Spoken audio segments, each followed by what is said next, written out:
Tuesday. It is Tuesday, March 9th, 2021. And welcome to a special edition of Tuesday with Thom, a different type of Tuesday with Thom. Last week's show marked our 25th show since Tuesday's inception. We thought we'd take a minute and honor the effort and energy that goes into producing Tuesdays and look back over some of the 25 shows. Yes, we've put together 25 of these, and it continues to be fun and far reaching. Our guests have been actors, some just starting out and others journeyman, pros. We've had professors, singers, Native American chiefs, university basketball coaches, women entrepreneurs, authors, former teammates, former NFL All-Pros, philanthropists, and today we'll take a look back over the past 25 shows. Tuesday with Thom, of course, is brought to you by our partners, the Best Girl Consulting Firm. Best Girl customizes solutions to issues of leadership, access and inclusion, economic development, executive coaching, and communications. Best Girl creates the solution that fits your need. Tuesdays is about that unsung person who has made a great contribution to our society and to their chosen profession. Our very first guest was the man we call Big D. Identity crisis, finding the strength within my struggle. Daryl A. Braden. Big D, welcome to the show, man. Thank you, Thom. I appreciate you inviting me, man. It's definitely an honor and a privilege, man.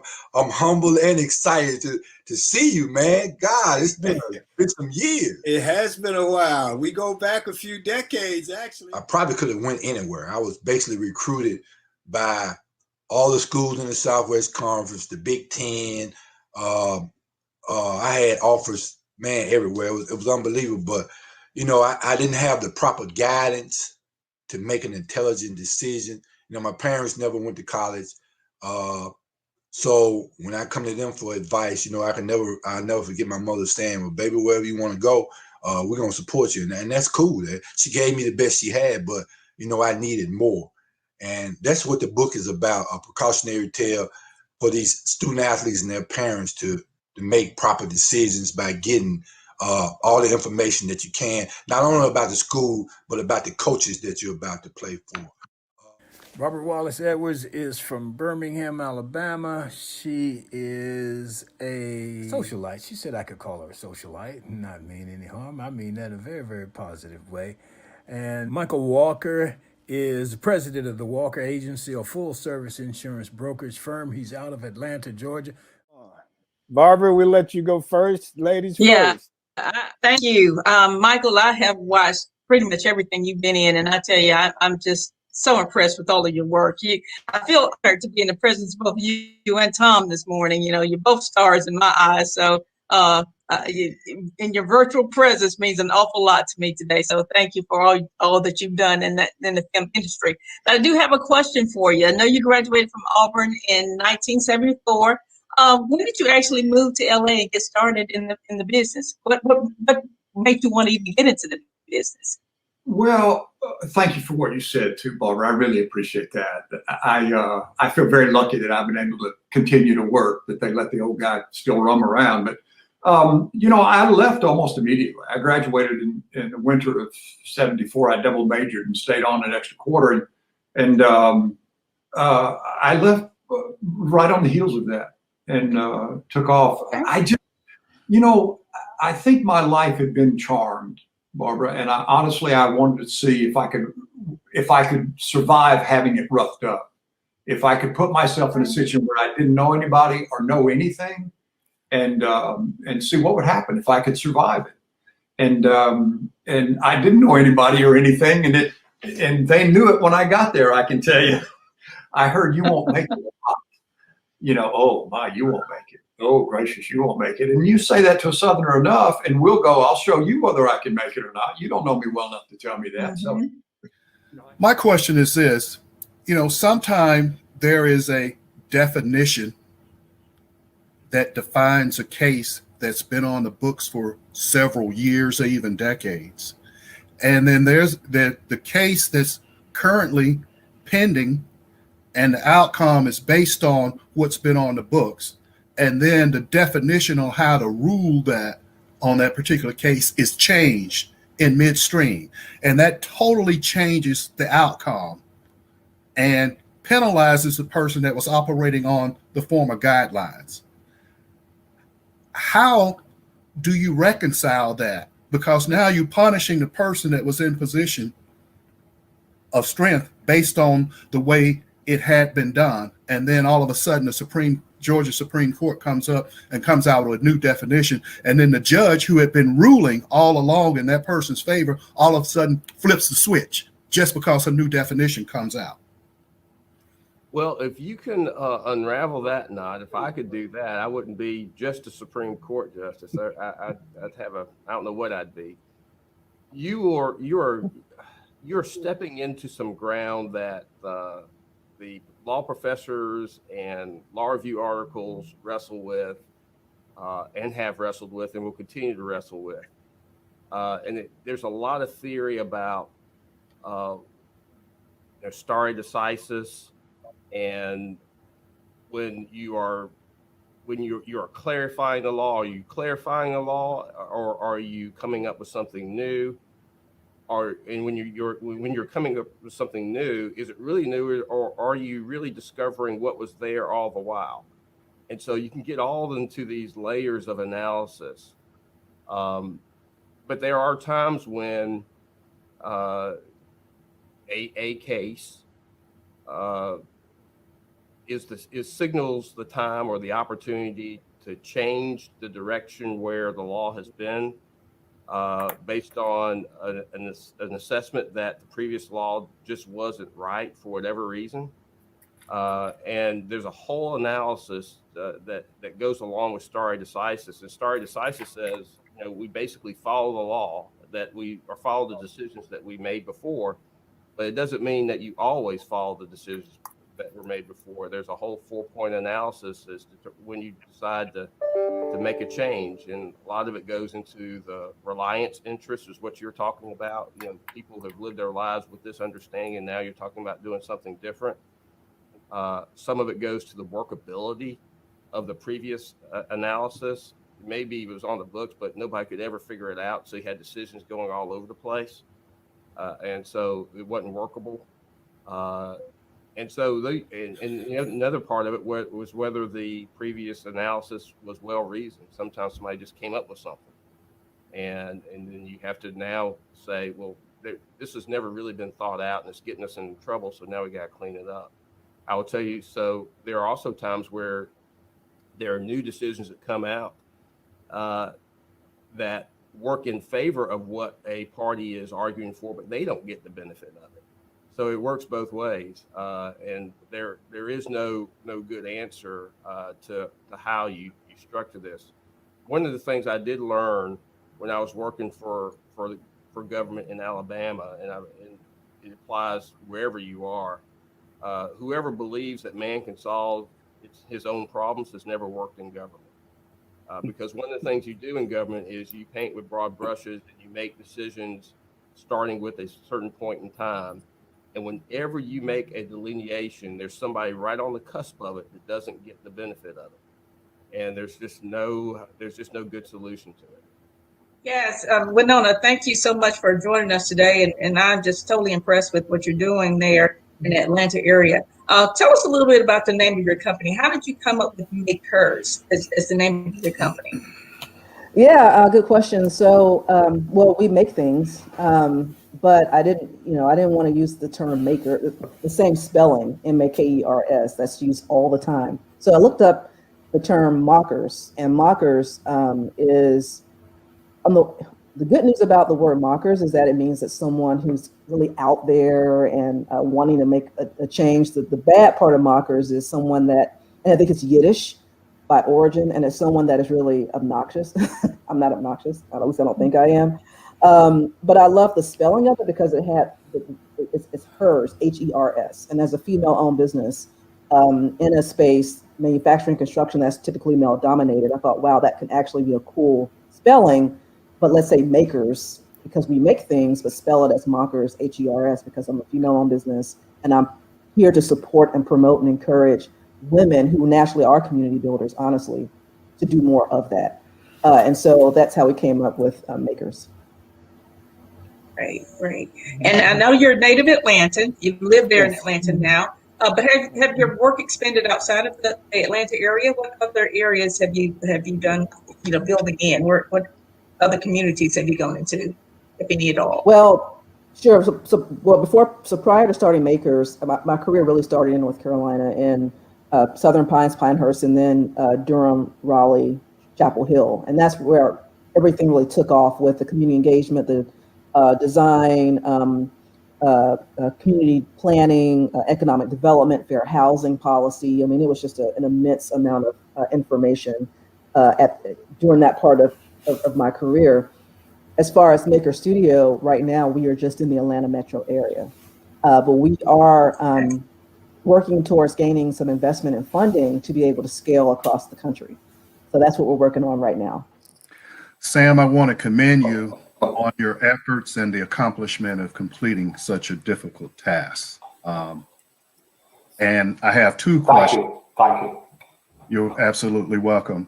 I have two questions, but the first one I'm going to ask you, tell me how difficult it was for you to really write this book. Because a lot of times when books are written about individuals, the person is still alive to tell their side of the story. You wrote this book after Henry, and doing your research and everything, how difficult was it for you to continue to go through and journey on as you found out all of these emotional and sad things? Well, yeah, I was told by a really good writer early on that it would be hard to make a book out of his life because he's not around to give you insights into what he was thinking. So the job was to talk to his, interviewed at least 100 people to try to piece that together. And I read a lot of material, researched a lot of material. I had talked to other first Black athletes at different schools, and I continued to try to understand that more. So as I find this, yes, there were certain points that came in the research that, wow, I didn't know that. Wow. Well, then I begin to understand the whole picture a little better. And I think if anything, that drove me further. And it pushed me further that this story needed to be told. I think I saw those as mileposts that I guess this was a journey for me. But that was, yes, this story needs to be told. You're embarking on the right thing. It was sad, but I also felt like I had been given an opportunity. Writing is what I did. I had the interest. I'd been given an opportunity, and I needed to continue to push forward on it. And as I got the mainstream presses didn't want it. Suicide, maybe because it was Black history. This is in the early 2000s, and as recently as a couple of years ago. That just made me more determined to get it out there. Well, thank you. London, I am just so excited to see what you're doing. I happened to be living there in Auburn part-time back in 2015 when you played the role of Fred Gray. I was honored to see that performance, and you were awesome. The entire cast was, but I was just so impressed with your performance there. So thank you so much for what you do. But I would also like to know at what age did the acting bug actually hit? How old were you when you decided you wanted to go into that profession? I think it really started for me, and my folks always tell me stories about me getting in front of the television and telling the weather to them in front of the weatherman. So that was my first role, impersonating James Spann. So I was like, okay. Here we go. So it really started that's like age 4, that's really early. There weren't as many sort of, I guess we didn't really have much of a theater program to start off with, and middle school or early in my high school career. So I really latched onto that at the Ashland Theater, as community theater.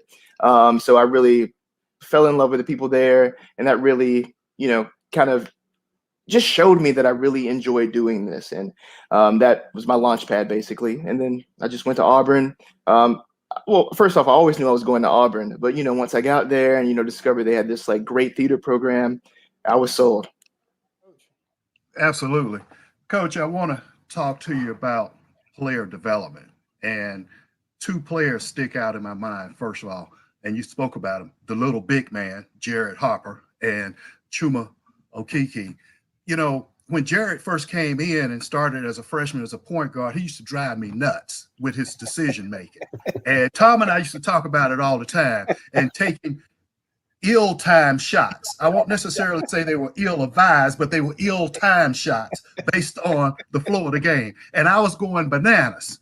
But you were able to harness his talent and his confidence of being a little big man out there, to the time that he became a junior and a senior, he took the shots at the right moment and got everybody else. How did you develop him? And then speak to Chuma Okeke, because as a freshman, he was somewhat considered overweight, a little bit slow. He transformed his body, and then the next year he was all-world power forward.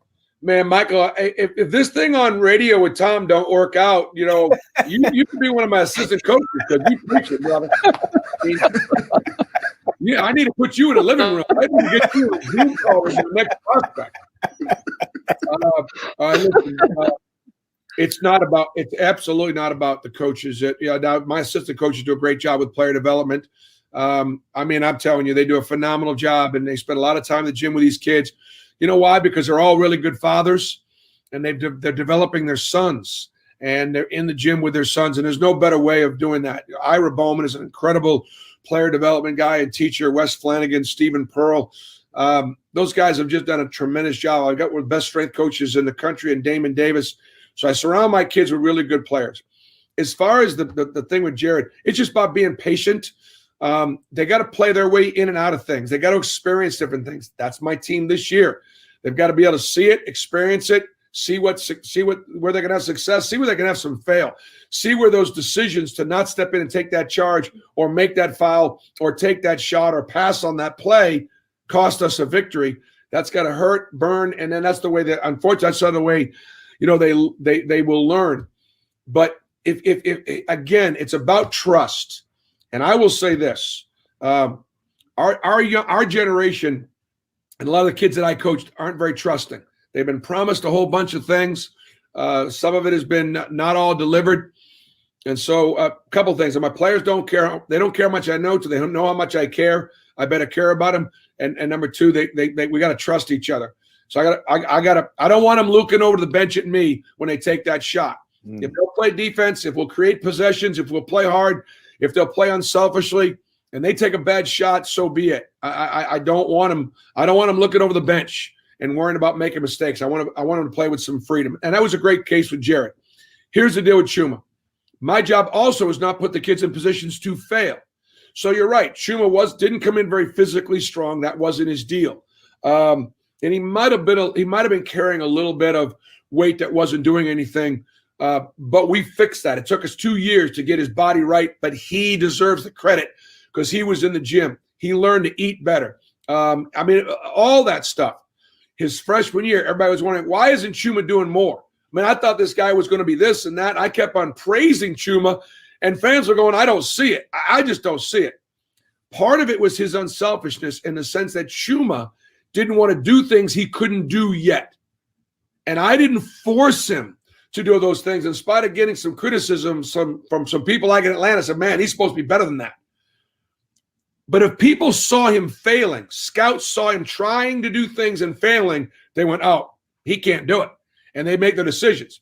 Instead, they wanted to see more. Now as a sophomore and towards the end of his sophomore year, he was ready. He started to do more. He did more. And as a result, with the exception of just P.J. Washington from Kentucky, who I think is a great, great player, Chuma literally dominated his matchup for the entire month of March. And as a result, we go to the Final Four, and he gets picked 16th in the draft. Hi, Joyce. How are you this morning? I'm doing well, thank you. How are you? Great. I'm doing well, thank you. And I have to say, I'm totally impressed with Impact 100 and what you're doing there in your local area. That is very impressive. And I do have a couple of questions for you.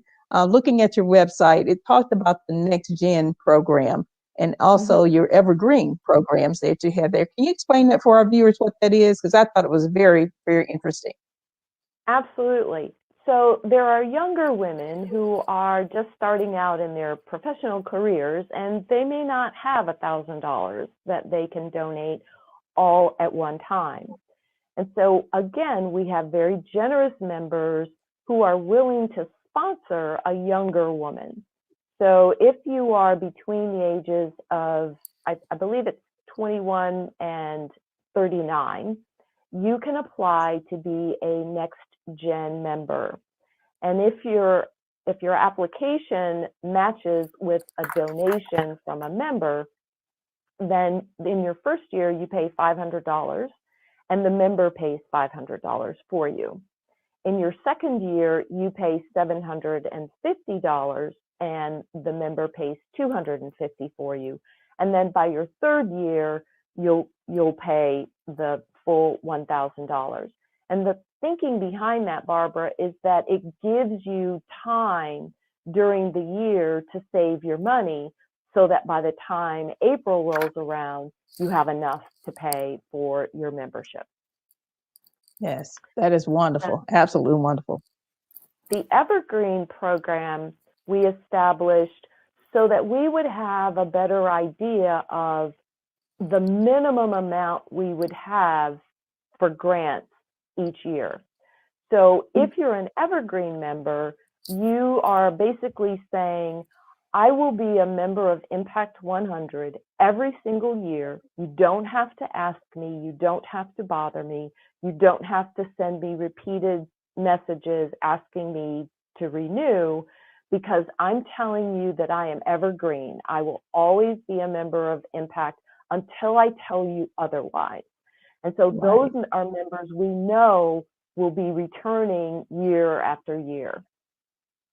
That's great. That is absolutely wonderful. I have several questions as usual, but I'm going to start with this one first. And let's talk about reparations from a historical standpoint. That's a subject that everybody's looking at. And someone we all know, Herschel Walker, who played at the University of Georgia, he has come out and said that he does not support reparations and that reparations causes separation. I totally disagree with that, and I have my own reasons, but I'd like to hear your perspective from a historical standpoint, because we know America has paid reparations to other people. That's so right. Why not Black people? So, you know, Herschel Walker does not speak for me. He doesn't speak for Black communities. I'm not saying I speak for Black communities, but Brother Walker, you asked me what I thought, so I'm gonna give you what I think. Reparations. And let's get the record straight. Yeah. I'm of no relations to Herschel Walker. I went to Auburn. Hey, let it be known. Sing it from the rooftops. But you know, Herschel Walker has benefited from being in cahoots with folks who support that particular kind of ideology. And what he's done is he's essentialized his experience as the experience. I mean, we could even take it from this perspective. You know, one of the things that Herschel Walker is known for is his legendary workouts, his sit-ups and push-ups. That's pretty much what it is. I mean, hey, he's an exceptional human being just doing that. So we're not even talking about the Heisman Trophy and all the, you know, USFL and NFL accolades. But the thing about it is this: reparations should be considered. And I don't know exactly how it should be administered, though.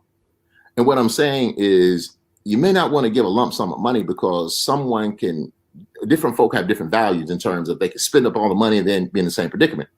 We don't want to put it in terms of education, because not everybody is working to get a particular kind of education, whether college education or whatnot. But we must consider it, because, you know, reparations have been paid to Japanese communities, Japanese American communities, to Jewish communities. We've seen some semblance to indigenous communities. But for Black folk who really made this country wealthy, I mean, is free labor. We see something particular. I mean, the dean made the statement earlier about the 1808 transatlantic slavery.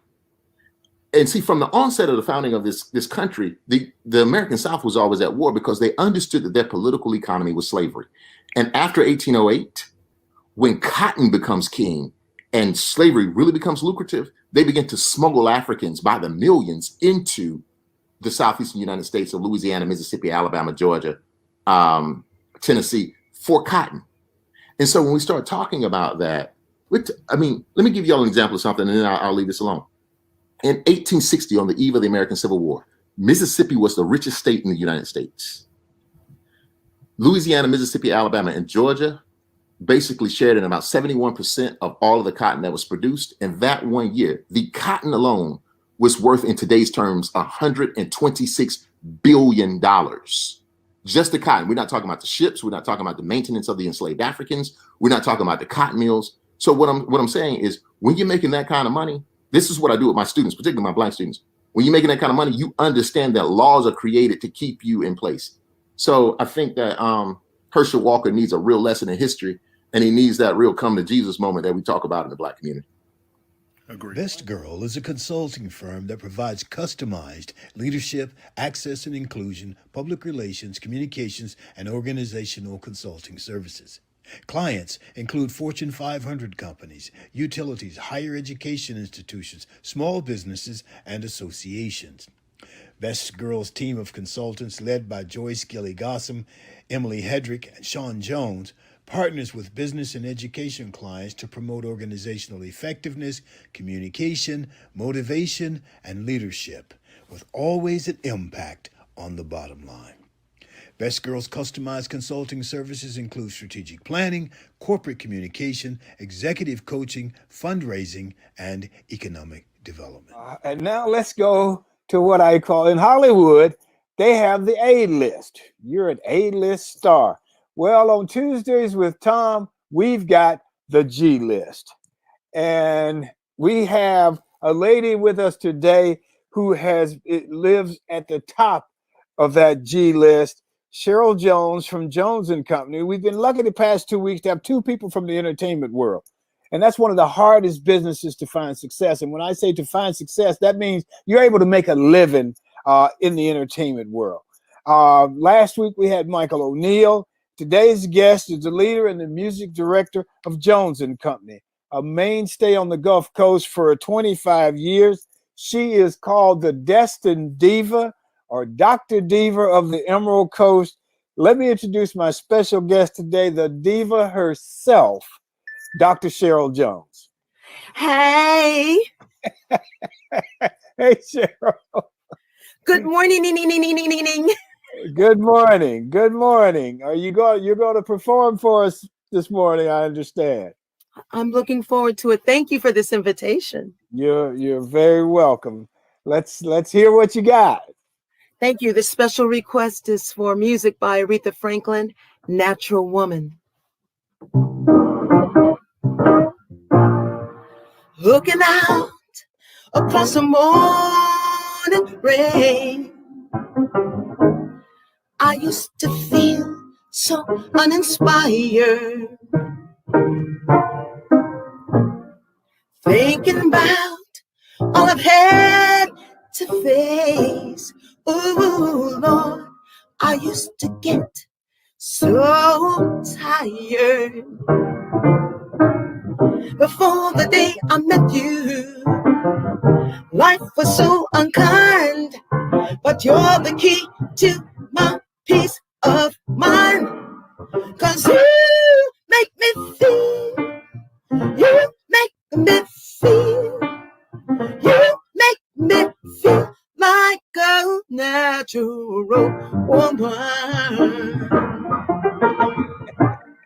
When my soul was in the lost and found,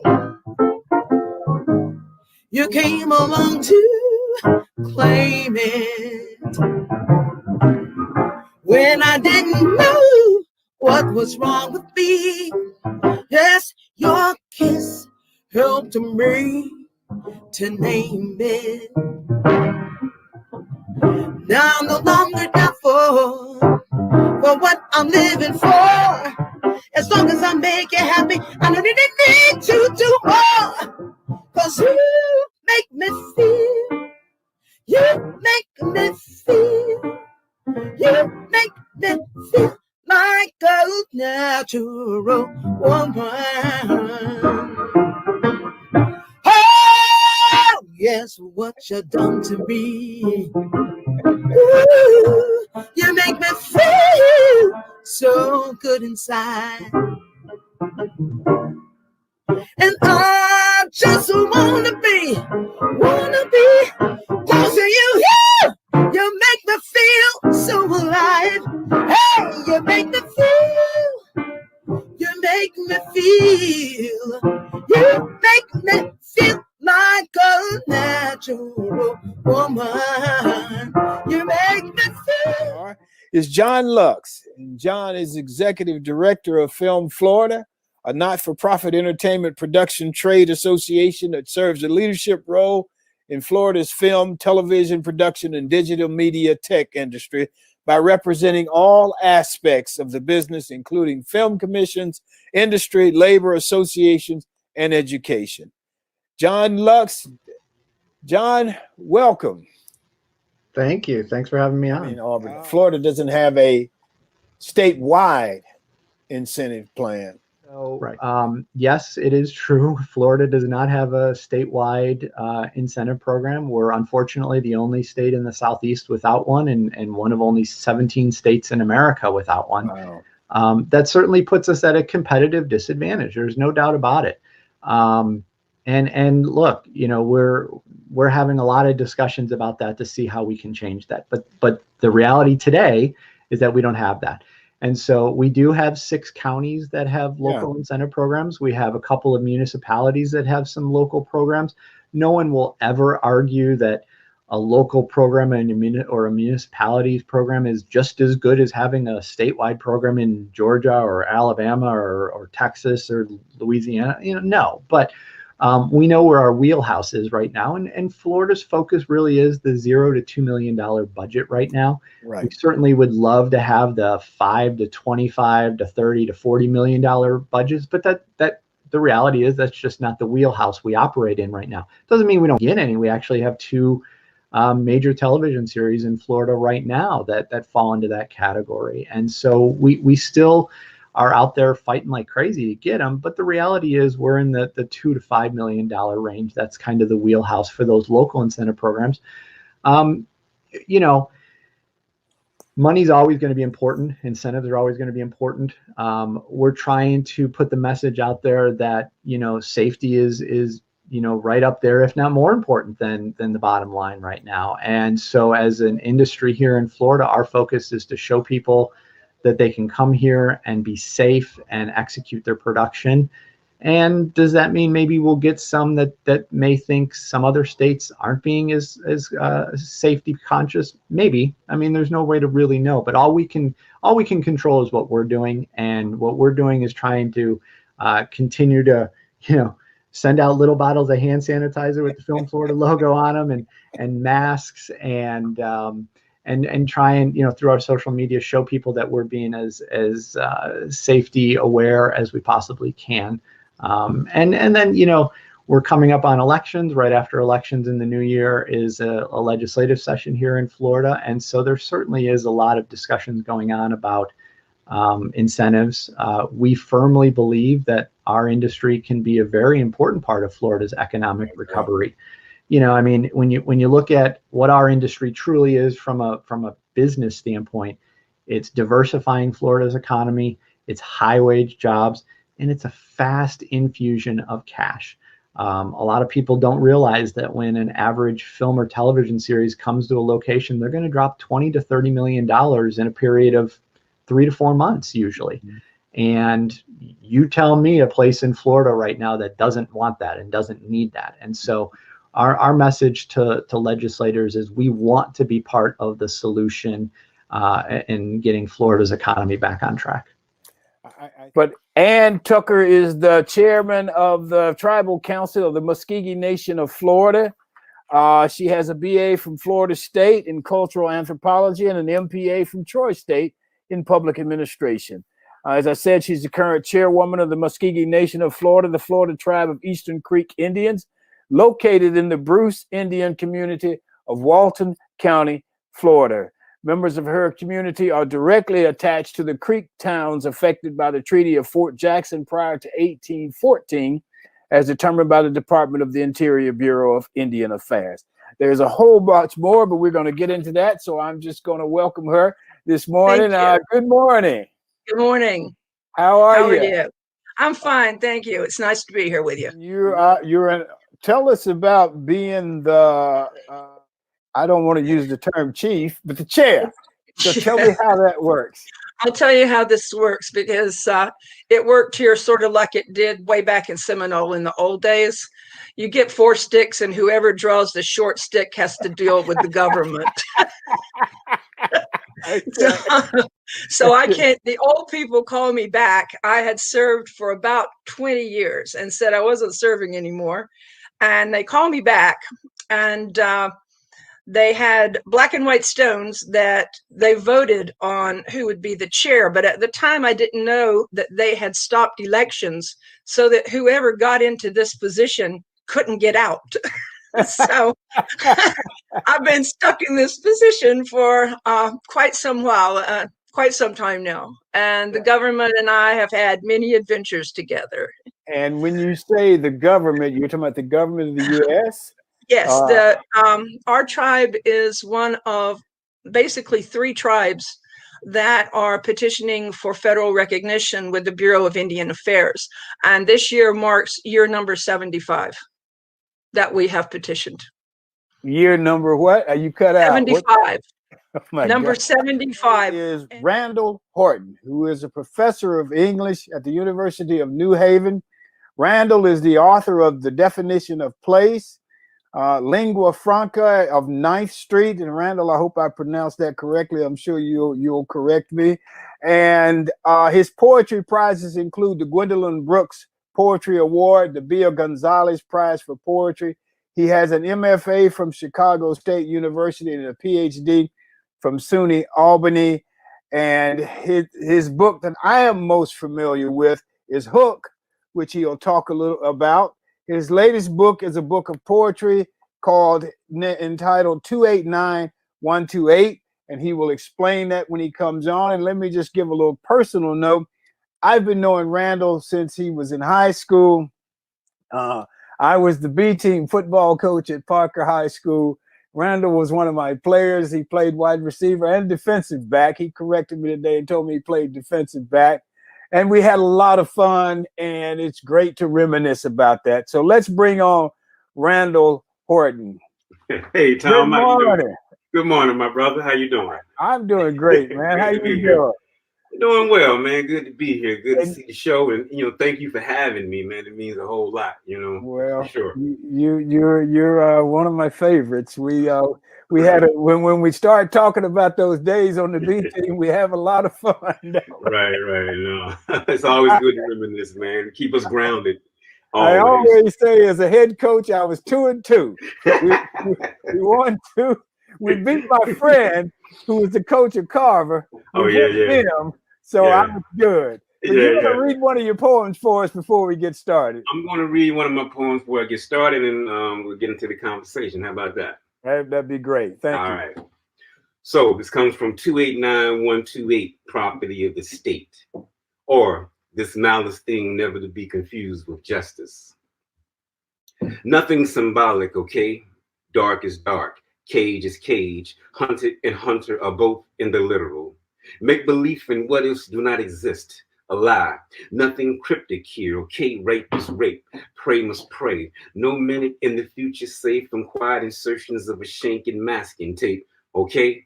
Nothing here infinite. Only time is constant to the merciful and merciless. There are no allegories to hide behind. He slit his wrist, meaning he slit his wrist. Okay? There is a cell with one window just before day. Dawn's early demise magnifies a dull mellow toilet. The cool water cooling 2 canned sodas. Each wall a slab of soft gray cinder block. No posters featuring eroticized women with an exclusive in blacktail. Okay? The wall that slits the light does not reveal nothing new ever. The expose, the changing same. Always a holding. One window offers a gateway. My face pressed against the window in time. Time rules this empire, okay? The mind held hostage by time. Mind and body conjoined twins. The other wall holds a frame. The frame holds a metal door to contain utter disbelief of the visible. Walls are gray, not like summer, but darker. Yes, there's darkness, okay?